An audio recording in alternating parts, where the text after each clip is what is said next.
Hello, welcome to another episode of Daniel Plastering and Rendering. Today we are tackling some contaminated damp plaster, and they are those dark spots you can see there. So obviously, first thing we do is protect everything, and these are the tools we've used to do it, and materials. We've got some blue floor protector there, Stanley knife to cut it. It's basically like a large roll of sellotape. We also have some polythene drop sheets, they're called. So it's got a bit of sticky tape at the top. Got the trusty scissors to snip the polythene drop sheets. And that is some amazing render tape. It's orange render tape. It's one of my favourites. So you can see I've put the drop sheet all the way around the bathroom. This is a small toilet, actually, downstairs loo. There's a lot of work going on, a lot of messy work. It's only a small area, but there's a lot of mess. So I've sheeted it thoroughly, and I'm now marking out the area.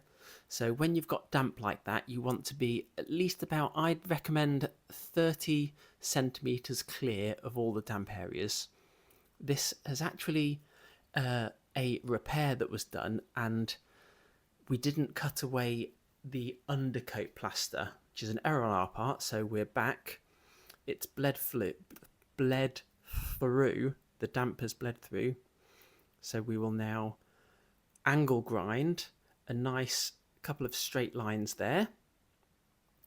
Very dusty work, so get the dust mask. Gloves, definitely, safety gloves, and don't forget those safety specs. The plasterer always knows about those. And I'm going to use this lovely little Milwaukee hammer drill to break it up. It's only a little one, it's not a big area, so I'm just using my small breaker. And as always, I like to start just a little bit, so you've got to be a bit careful at first because you don't want to chip away past your line that you've cut with the angle grinder.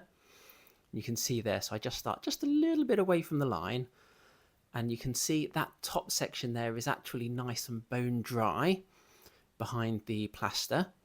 Not an issue there, but then when I hit about there, difficult to see in here, it's actually much more moisture. So originally in this room it looks like a car light bonding undercoat or thistle hardwall. It's difficult to tell, but there's a lot of moisture and contamination in that bonding. So it hasn't had any damp issues for a while, but the problem is it was so contaminated, the effervescence and salts get into the plaster and need to be removed fully. And on this occasion, we took the top coat. It looked visually okay, but it wasn't, so we needed to take it right back to brick. And you can see the top sections there is nice and dry, and then it's much more moist. The backing plaster was there. So now that's all done, we'll give it a lovely coat of SBR Plus. Standard SBR works fine. You could probably PVA this even, but SBR is much stronger.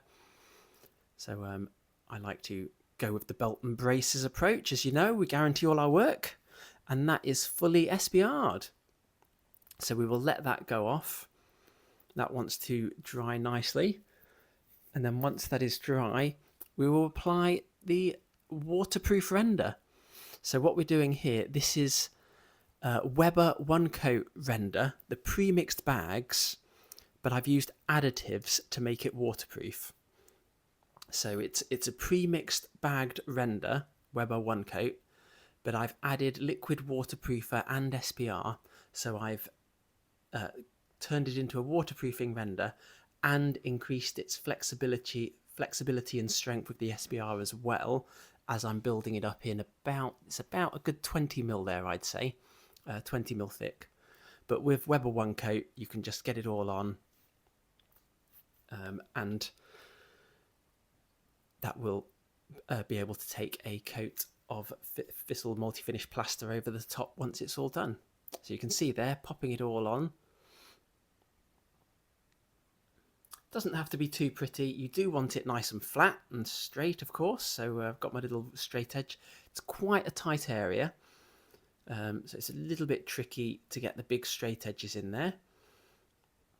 But I've got a little one that did the job very, very nicely. So I like to rule right to left, sort of side to side, and then from bottom to the top. And then also filling out any big hollers as they come. Now this plaster, if there's any future issues, this render is really, really hardy against any type of water or moisture. So we're not going to get any bleeding through. This has effectively created a very thick barrier. A little bit overkill, but I got my little power float out, even though it's a tiny patch. This just, because it's a bit of an awkward area, it's a bit faffy with the straight edge, I thought I'll just go over it with the power float just to make sure it's nice and flat. Didn't need to go over it too much.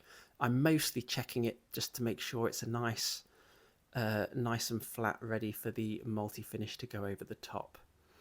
When doing a sand and cement render internally and plastering over the side, you don't do it the same day. You can't do it the same day like you can with hard wall or bonding coat. You do need to leave it a day to go hard. That's not a problem. So I will be leaving this a day to go hard. And that's all that needs. And now I'm just cleaning up the edges. So I sort of scrape the edges a bit with the trowel and press them in ever so slightly. I am actually going to feather this with plaster over the top.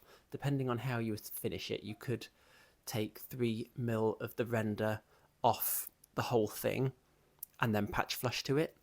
But I'm going to just patch about a trowel width all around and feather it in that way. And also on this one, as it's only a very small patch, I've used the paintbrush to give it a soft key, as opposed to, you don't sponge this up like you would an outdoor cement. You can devil it up with a devil float, but I opted, as it's only a small patch, you can just about see the brush strokes there. And then I gave it another coat of PVA. That was a PVA that time, just a little extra, just in case. Don't technically need it, although it is a good idea to PVA the patch, of course, where the new plaster is. It's only a very small patch, this, so I just mixed it up in a small bucket. And now I'm applying the first coat. When applying the first coat to a patch, you don't want to go over the patch too much. So where the new render meets the original wall, try and keep it quite close, quite nice and tight. Maybe even stop at it and pull it back tight for the first one, as you will find the suction will go off quite quick over the new plaster. But as we're going over waterproof render, the suction is going to be incredibly low. At least it will if you've put enough waterproofer in. If you find it sucking in your waterproof render, then you've not put enough waterproofer in your render. I've now flattened it with a speed skim and now putting on its second coat as well. Even though it's a tiny patch, the process is the same as if you were doing a big wall. And I have jumped right forwards there and finished it off nicely. You can see that was where it was removed off. Hope you found this useful. Any questions, do please leave a mention in the comments. Thanks for watching.